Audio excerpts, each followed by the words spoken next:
It's your girl Simone, and for this episode, you are watching Lyfe Jennings Kicking It with Simone.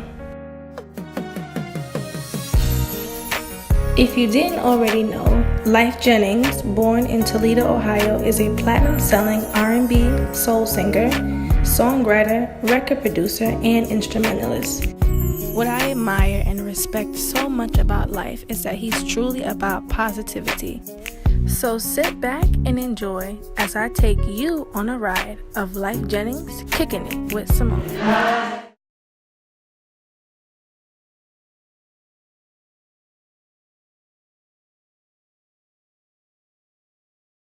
Hey, what's up? It's your girl Simone, and right now I'm kicking it with Lyfe Jennings. Must be not. Thank you. I was about to serenade you, but thank you. We're backstage in BB King's right now. Lyfe just killed his set, so tell me, how do you feel right now in this moment? Right now, let me scoot over to you. I feel tired. Tired? You're supposed to have energy. No. I got a lot of energy. Like, I could have did another hour, but once you do a whole bunch and then you sit down, then that little tiredness set in. You dig what I'm saying? Right, I understand. So I know that growing up, you grew up in the church and singing, and you were part of a group with your brother and cousins, right, called the Dotsons? Right. Now, can we get a collab or reunion with them soon? With the Dotsons? Yeah. Can we bring it back? Half of them is dead and the other Oh, half no. is in jail. Oh, I no. don't think that's going to be... Unless we got some proof. No good. No good. A lot of my followers on my show, on my Instagram and Snapchat, and they have a couple questions for you. So the first thing they want to know is, can Lyfe Jennings cook? Can I cook? Yes. Yeah, I really just started, like, cooking. Like, I used to have a chef that, like, meal prep for my kids and stuff. But then we just went strictly whole food. Like, you know what I'm saying? Like, I'm about to buy a farm and everything. So Really? everything that my kids eat, I actually cook myself. That's So, awesome. and I like it. I like it, man. That's definitely awesome. So what would you say is your specialty dish so far? The kids like my spaghetti. They like my spaghetti, man. Is there some spaghetti here now? That I made? Yeah. Let's get a sample. No. No spaghetti in here. What's one thing that people will be surprised to know about you? How about that? One thing that somebody would be surprised to know about me Yes. is that I spend, well, they might know it already, I spend an extraordinary amount of time with my kids. Like, I got them Thursday through Sunday every single week, half the summer, every other holiday, like literally half the time with my kids. So much that I should not be paying child support. So if my judge is listening to this, I pay $10,000 a month in child support, which I should not be paying. But that's a whole nother interview. Right, and that's a whole other story. Right. No way. Right. Okay, now I know everybody has been begging me to ask Lyfe this. It's my generation. We love Ratchet TV. So everybody just wants to know, why Love and Hip Hop? What made Lyfe Jennings choose to go on Love and Hip Hop? Well, when I watched Love and Hip Hop, and I had really never watched it until they approached me with it. And of course, when they first asked me, they actually asked me like a season or two before I even went on it. And I was just like, hell no. Like, what are you talking about, Love and Hip Hop? That don't even sound right. But then as I watched a couple episodes, I felt like that they had really no black role models on there, like men who was really like just positive. Everybody on there was pretty much a clown in real life or a clown for the camera. I ain't never knocking nobody because the cat got to support his family the way he's engineered too. But I felt like with me going on there, I felt like it'd give like a different output of, what a black man is, especially since I take care of my kids.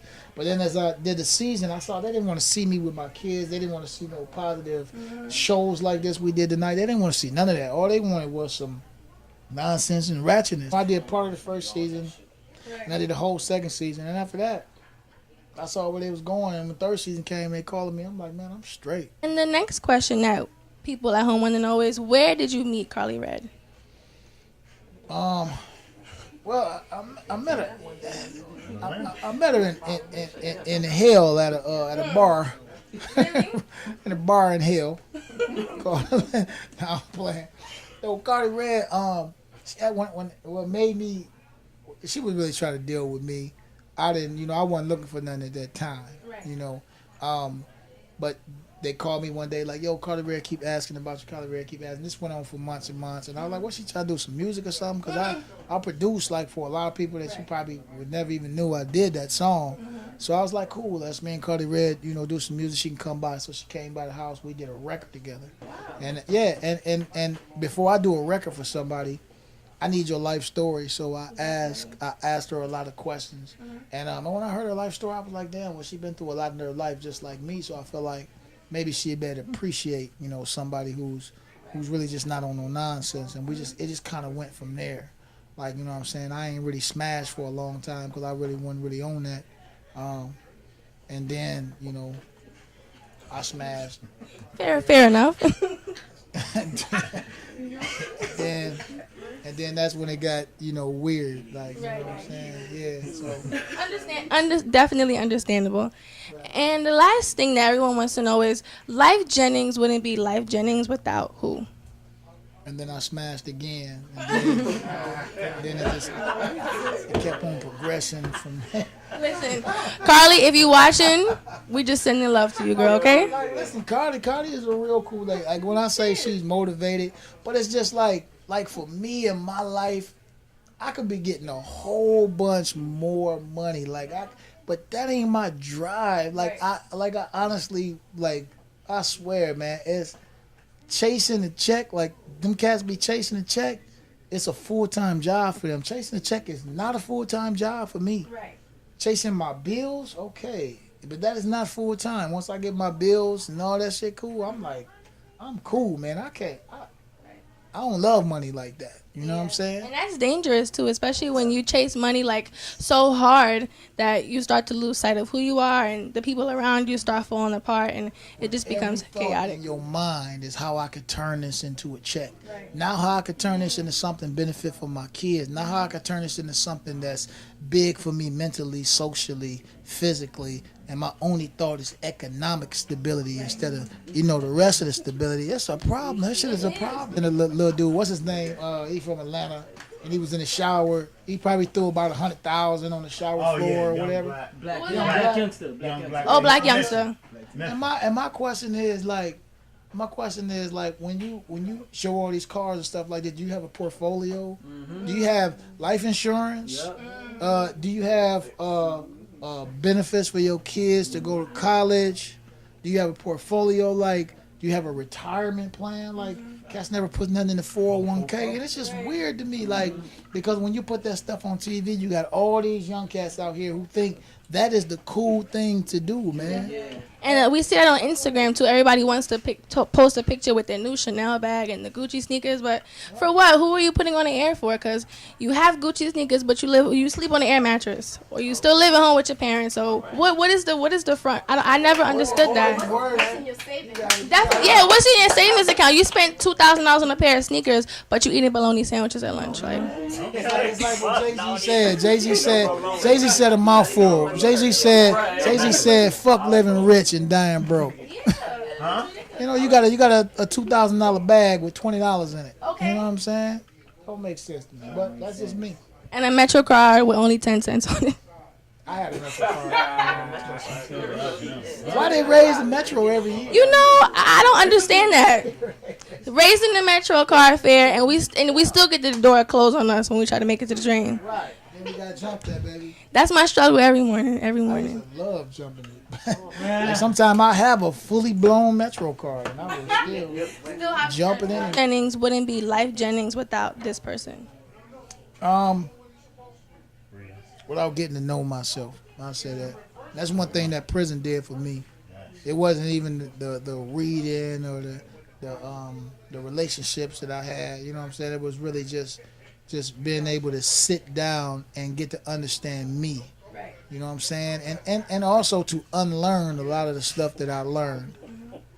History, religious stuff. Yeah, man. You gotta unlearn that stuff. You every morning you waking up to a family that every time a problem arises, they respond with violence. You're naturally prone to violence when you respond to something. So you have to unlearn that different stuff, man. And you can't unlearn that stuff unconsciously. You have to unlearn that stuff consciously.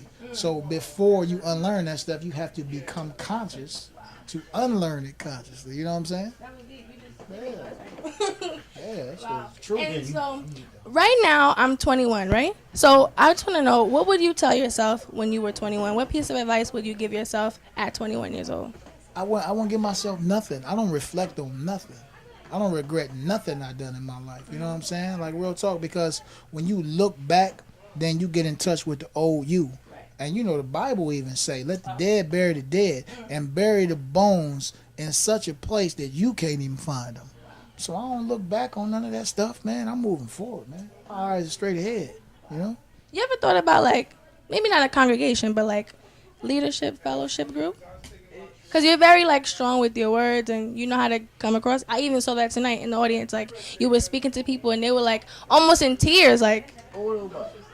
I mean, I fellowship with my kids, man, because I don't think that you could change nobody. Like a person got to be wanting that change, and then the universe is gonna supply the tools for them to get that change. And if they happen to come into my life at that time, then I go and allow myself to be used. See, that's a difference, and that's even in a relationship, whether if it's you in a relationship with a man or I'm in a relationship with a woman, when you press something and never work out how it's supposed to be. Because a lot of times you will be praying, God, can you send me somebody that's going to be this? And going to send me somebody to be this. But then at the same time, you're trying to hold on to somebody. You can't understand why that thing is not going to work.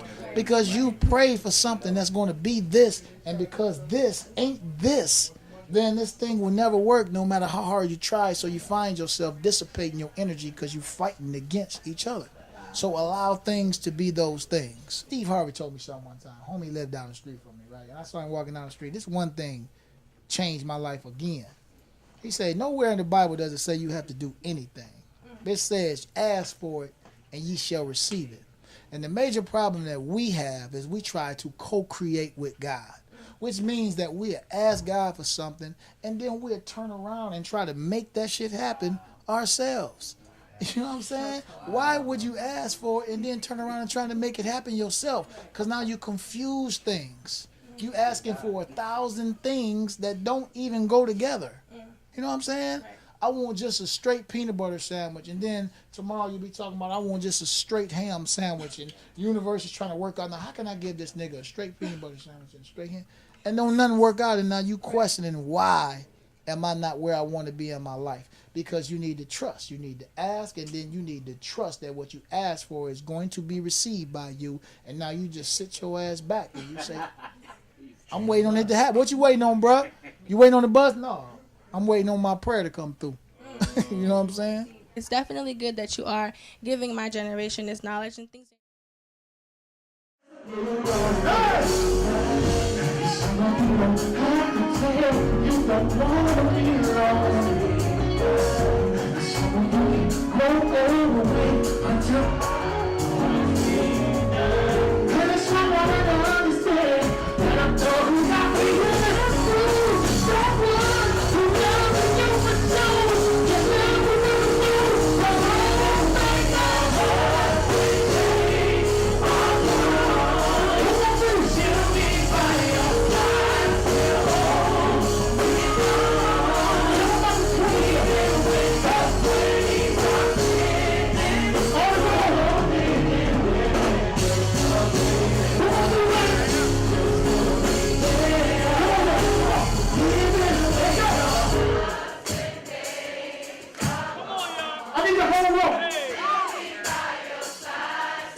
Who gonna be right here?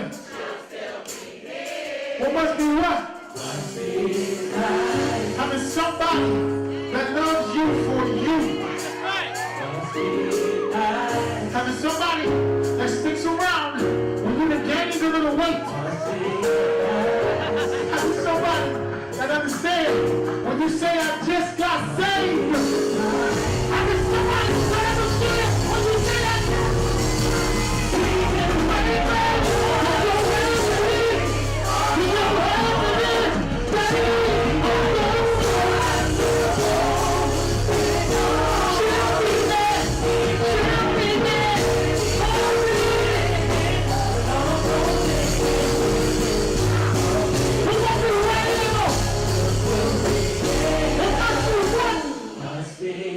because we don't have people that's in our age telling us these things, like telling us to stay true to ourselves. They want us to get the injections and the lip injections and follow the Kardashians and the Jenners. So, like, it's good to hear this because people don't understand that this is a serious thing. Be looking good though. hey, until you grab them guys, you be like, what is this? Thank you so much for your time. I really appreciate it. You had an awesome show, and I cannot wait to see what you have in store. Absolutely. Appreciate you too, youngster. So, Lyfe, let them know who they kicking it with. Oh, they know who they kicking it with in here, man. These cats out here kicking it with Simone right now, man. Yeah. Thank you, Lyfe. Good question, too.